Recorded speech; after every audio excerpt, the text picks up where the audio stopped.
Do this to them till they murder me.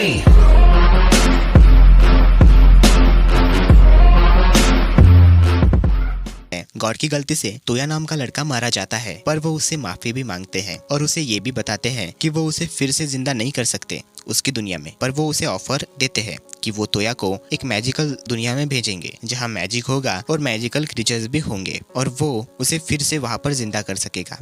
उसके बाद वो उसे कहते हैं कि मैं तुम्हें अब मेरी गलती सुधारने के लिए तुम्हें कुछ ऐसे एबिलिटीज दूंगा जिसके कारण से तुम उस मैजिकल दुनिया में सबसे अच्छी तरीके से मैजिक कर पाओगे और वो किसी भी प्रकार का हो। ये सुनकर तोया जोश में आ जाता है और उसे लगता है कि एक दुनिया जहाँ पर मैजिक है और वो वहाँ पर सबसे अच्छा मैजिकल वॉरियर बन सकता है। तो वो उसके ये सोचकर ही उसके मन में लड्डू फूट रहे थे, जिसके बाद वो मान जाता है। पर जाने से पहले वो गॉड से एक मांग भी करता है कि उसे इस दुनिया में भी अपना फोन यूज करने की ताकत मिले और ये तोया की बात गॉड मान जाते हैं। उसके बाद तोया अपनी आंखें खोलता है जहाँ उसे एक अलग ही दुनिया मिलती है जहाँ काफी अच्छी बिल्डिंगें थी और यहाँ का वातावरण भी काफी अच्छा था। ये एक परफेक्ट दुनिया थी। उसके बाद तोया को गॉड का कॉल आता है, जिसके बाद गॉड उसे बताते हैं कि उन्होंने उसके फोन के मैप में इस दुनिया का सारा डाटा डाल दिया है जिससे वो इसे यूज कर सकता है। और वो कहते हैं कि मजे करो और आखिर में वो फोन काट देते हैं। पर मजे की बात ये थी कि तोया के फोन नंबर में गॉड का कॉन्टैक्ट नंबर सेव था।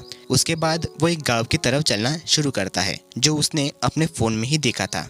पर रास्ते में ही उसे एक फैशन डिजाइनर मिलता है जो तोया के पास आकर कहता है कि ये कपड़े तुमने कहाँ से लिए, क्योंकि उसने ऐसे कपड़े कहीं पर भी नहीं देखे होते। वो उसे ऑफर देता है कि वो पैसों के बदले में इस कपड़े को उसे दे दे। ये ऑफर तोया मान जाता है और उसके बाद तोया जाता है फैशन डिजाइनर के शॉप में, जहाँ पर जाने के बाद उसे समझ में आ जाता है कि उसे इस दुनिया की भाषा पढ़ना नहीं आती। वो अपने पैसे ले लेता है और कुछ कपड़े भी जो कि इस दुनिया के थे और वहाँ से चला जाता है। चलते चलते वो अपने फोन में ही यहाँ की और जगह देखने लगता है, पर तभी उसका ध्यान दो लोगों पर जाता है जो अपने हाथों में बर्फ की सींग लेकर दो लड़कियों को डरा रहे थे और वो लड़कियां उससे अपने पैसे मांग रही थी क्योंकि वो बर्फ के सींग उन्हीं के थे जो इन्होंने ले लिए थे, जिसकी कीमत ये सिल्वर दे रहे थे, पर उसकी कीमत एक गोल्ड कॉइन था। उसके बाद तोया वहां पर आ जाता है और अपना जलवा दिखा देता है जहां वो उसे बस अपने एक वार से ही उस बर्फ के टुकड़े को तोड़ देता है, ये कहकर कि उसने वो बर्फ का टुकड़ा खरीद लिया है। और जब ये लोग उस पर हमला करते हैं तो उसे वो काफी स्लो नजर आ रहे होते हैं, जिसकी वजह से वो उस बड़ी आसानी से हरा देता है। और तब उसे समझ में आता है कि गॉड ने उसके अंदर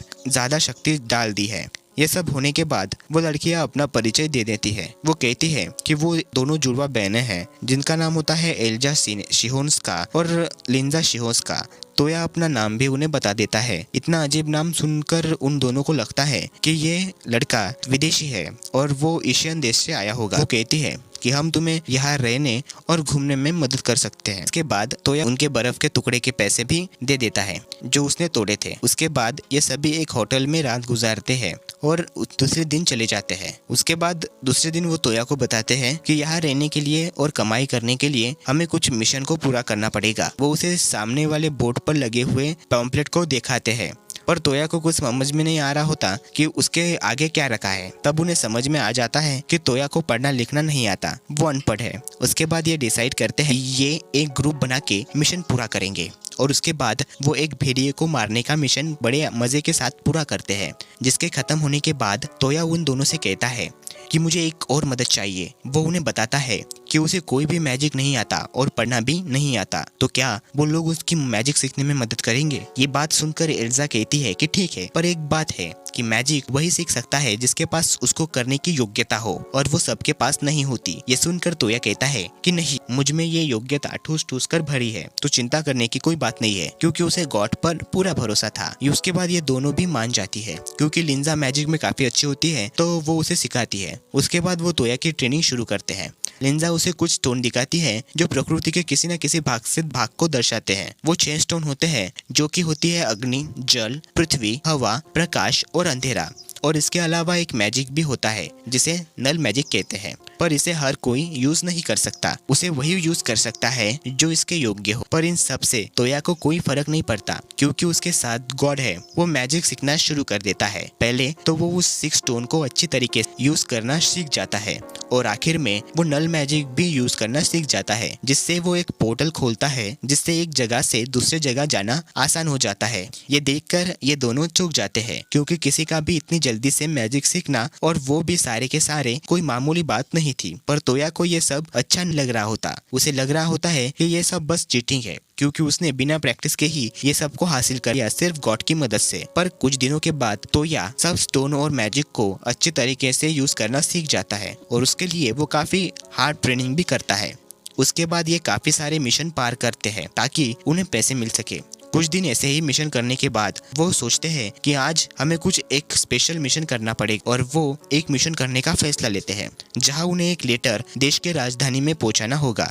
और वो सब तैयारी करके राजधानी की ओर बढ़ चलते हैं। पर जाते जाते उन्हें रास्ते में एक लड़की दिखाई देती है, जिसने कुछ अजीब तरीके के कपड़े पहने होते हैं और उसे कई सारे आदमी परेशान कर रहे थे।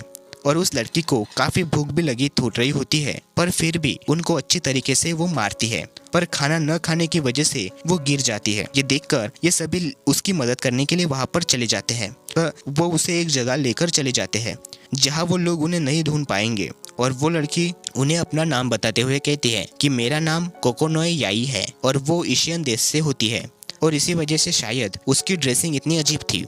और वो उन्हें बताती है कि वो यहाँ आ रही थी, तभी रास्ते में ही उसने कई चीजें खो दी और अब उसे काफी जोरों से भूख लग रही है। ये सुनकर ये सभी उसे खाना दे देते हैं और जहाँ उन्हें पता चलता है कि उसे खाना खाना और बनाना पसंद है, पर वो एक सामुराई परिवार से है।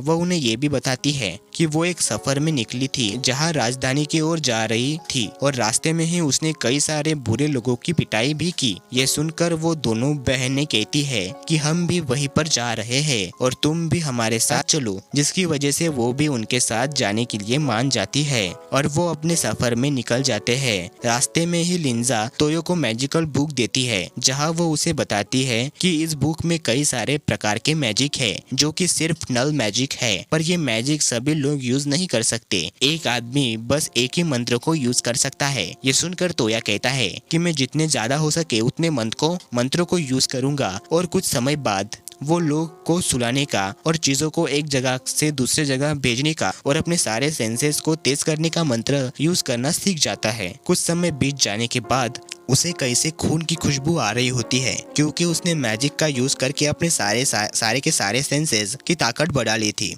उसके बाद तोया की ये बातें सुनकर सभी लोग उस खुशबू की ओर बढ़ना शुरू करते हैं। तभी एक जगह कई सारे क्रीचर जो चिपकली जैसे दिख रहे थे वो कुछ लोगों पर हमला कर देते हैं।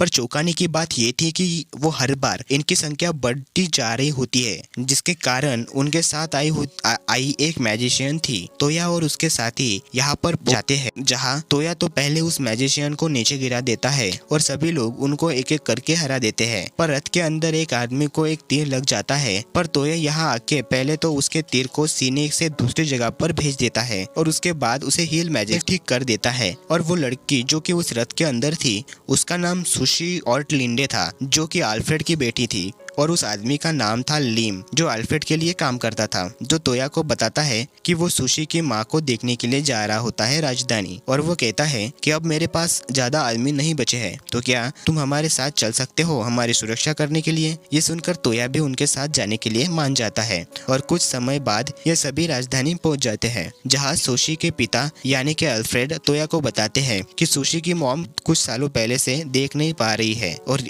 उसकी बीमारी को बस एक ही मैजिक ठीक कर सकता है, जो कि एक नल मैजिक था। और इसी को सीखने के लिए सुशी अपने दादा के पास गई थी। पर नल मैजिक एक खास मैजिक है, तो सभी लोग उसे नहीं सीख सकते और वो उस मैजिक को सीखने के लिए योग्य ही नहीं थी, जिसकी वजह से उसका वहां जाने का कोई फायदा ही नहीं हुआ। पर लिंजो को पता है कि तोया सभी प्रकार के मैजिक कर सकता है। इसके बाद सभी तोया से मांग करते हैं कि उसके मॉम की वो मदद करे, और उसके बाद तोया उस नल मैजिक के बुक से एक मैजिक को पढ़कर उनकी आंखें ठीक कर देता है।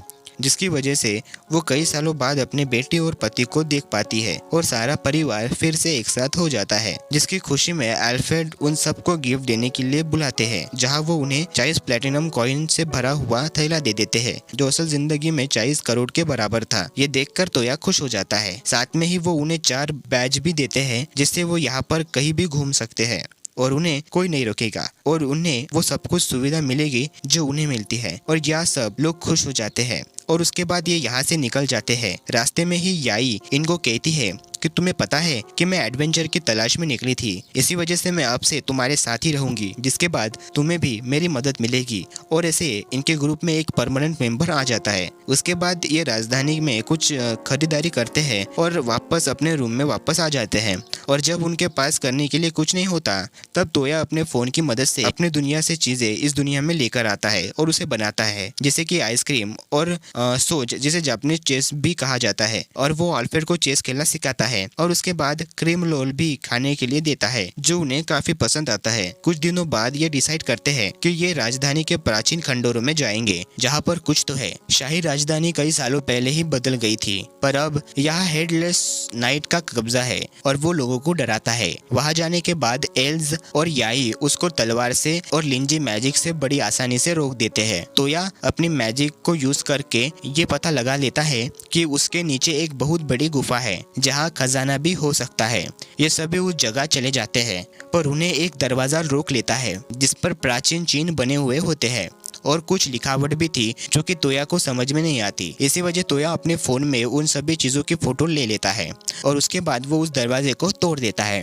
अंदर जाने के बाद उन्हें एक अजीब सी चीज नजर आती है, जो देखते ही देखते एक क्रीचर में बदल जाती है, जिससे ये गुफा टूटने लगती है। पर तोया सब कुछ टूटने से पहले ही इन सब को बाहर ले आता है, पर वो क्रीचर्स भी इनके पीछे आ जाता है। ये सब मिलके उसे हराने की कोशिश करते हैं, पर वो इसे हरा नहीं पा रहे होते, क्योंकि उसके घाव हर बार हील हो रहे होते हैं। तभी तोया नोटिस करता है कि ये सब उसके अंदर एक गोले से कंट्रोल हो रहा है। उसके बाद वो बड़े चालाकी से उसके अंदर से वो गोला निकाल कर उसे डिस्ट्रॉय कर लेता है, जिससे उसका भी अंत हो जाता है। उसके बाद ये सभी अल्फ्रेड को ये सभी बातें बताते हैं और तोया उन्हें वो फोटो भी दिखाते हैं जो उसने लिए थे, पर अल्फ्रेड को इसके बारे में कुछ भी नहीं पता होता, तो उन्हें वो विश्वास दिलाता है कि वो इसकी जांच करेगा। अगले दिन तोया अल्फ्रेड के पास आ जाता है, जहाँ उसे पता चलता है कि अल्फ्रेड किंग के पास जा रहे हैं, क्योंकि उनको किसी ने जहर दिया है। और वो तोया को भी साथ आने के लिए कहते हैं, ताकि वो अपने रिकवर मैजिक से उन्हें ठीक कर सके।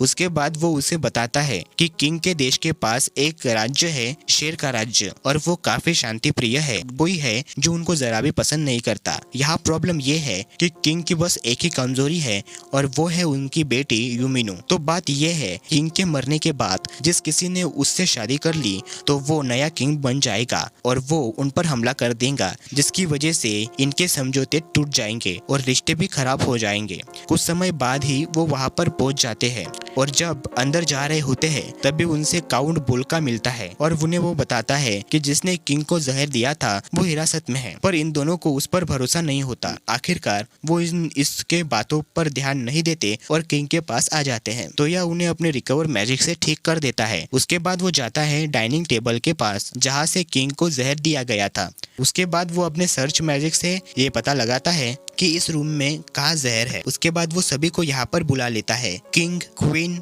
सोल्जर, अल्फ्रेड, प्रिंसेस और काउंट। तो यह कमांडर को एक ग्लास में शरबत सर्व करता है पीने के लिए, ये चेक करने के लिए कि शराब में जहर है या नहीं, और शराब में जहर नहीं होता। उसके बाद तोया किंग के ग्लास के अंदर शराब डालकर काउंट को पीने के लिए देता है, पर वो उसे देखते ही घबराने लगता है। तब वो अपने मुंह से ही बताता है कि उसने और उसके आदमियों ने किंग के सारे ग्लास में जहर लगा दिया था। और उसके बाद तोया काउंट को पकड़ लेता है। उसके बाद किंग तोया को थैंक्स कहते हैं जो भी उसने किया उनके लिए। पर तभी प्रिंसेस यूमिनो सबको बताती है कि वो तोया को पसंद करती है और वो उसे से शादी करना चाहती है। ये सुनकर किंग भी राजी हो जाते हैं, क्योंकि तोया ने उनकी जान बचाई थी। यूमिनो के आंखों के अंदर एक खास शक्ति होती है जो कि किसी को भी देखकर बता देती है कि वो इंसान अंदर से कैसा है। और ये जानकर तोया कहता है कि मैं इसके लिए राजी नहीं हूँ, पर किंग उसकी एक बात नहीं सुनते और उसे यूमिनो को अपने ग्रुप में शामिल करने के लिए कहते हैं।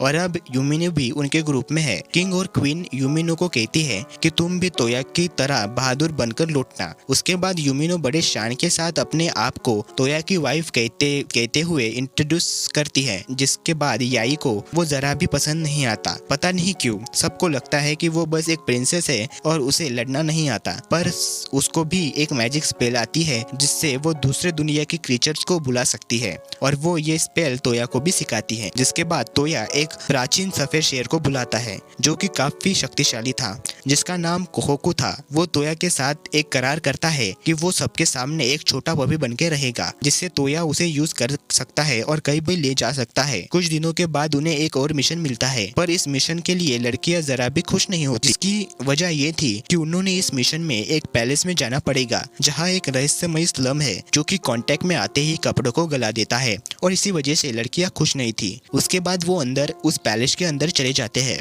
जहाँ उन्हें वो स्लम दिखाई देता है जिसे किसी ने किसी पर्पस के लिए बनाया था। लिंजी को एक बुक मिलती है जिसमें स्लम के बारे में लिखा होता है। उसके बाद उन्हें एक हरा स्लम दिखाई देता है। वो उससे अपने आप को बचाने की कोशिश करते हैं, पर तोया के अलावा सभी उस स्लम के कांटेक्ट में आ जाते हैं, जिसकी वजह से सभी के कपड़े गल जाते हैं और सभी लड़कियां कपड़े चेंज कर लेती है। जहां वो प्लान करती है कि इस पूरे पैलेस को वो उड़ा देंगी, और तोया इसके लिए राजी नहीं होता और आगे जाने के बाद उन्हें स्लम दिखाई देते हैं जो अचानक से लड़कियों के जैसे आकार ले लेते हैं, जिसकी वजह से सभी लड़कियां तोयो के आंखें बंद कर लेती है और एल्स उसके सर में मारकर उसे बेहोश कर देती है। और जब वो आंखें खोलता है तो पैलेस आग में जल रहा होता है। उसके बाद ये सब घर में आते हैं जहाँ उनके पास किंग का लेटर आता है, जहाँ उन्होंने लिखा होता है कि वो तोया को कुछ देना चाहते हैं, पर तोया इसके लिए नहीं जाना चाहता। पर लड़कियां इसके लिए नहीं मानती और वो उसे लेकर चली जाती है। वहाँ किंग तोया को एक पैलेस देते हैं रहने के लिए, क्योंकि उनकी बेटी भी उनके साथ ही है और अब ये सभी एक पैलेस में रहेंगे। जिसके बाद सभी लड़कियां शर्माने लगती है क्योंकि वो कहीं ना कहीं तोया को पसंद करती थी, पर वो उसे बताते नहीं सिवाय यमुनो के। पर अब ये तीनों भी तोया को बता देते हैं कि वो अपने आप को तोया की वाइफ मानते हैं, पर तोया को ये सब नहीं पता होता। जहाँ वो कहता है कि वो सबको इक्वली प्यार करता है। ये सुनकर यूमिनो को कोई फर्क नहीं पड़ता और वो डिसाइड करती है कि वो तोया को सबके साथ शेयर करेगी। पर ये कितना अजीब था। और यही पहला पार्ट खत्म हो जाता है, और जिन्होंने सब्सक्राइब नहीं किया हो पहले वो जाकर सब्सक्राइब करो और बेल आइकन को भी दबा दो ताकि आपको वीडियो की नोटिफिकेशन जल्दी मिले।